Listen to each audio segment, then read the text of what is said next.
Alright, it is Sunday the 17th.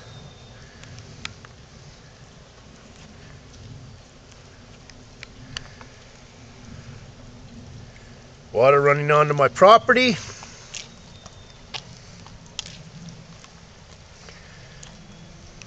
Okay. Standing water.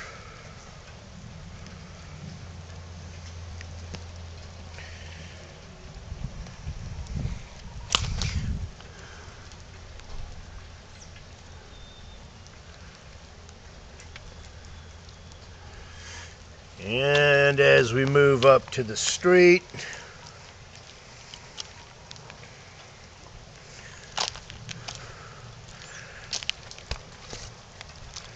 once again, the breach that was supposed to be fixed is not. This is a very light rain today. Working wonders for my neighbors. Okay, there's the start of the berm in front of that pickup truck. Working beautifully. But of course, for me,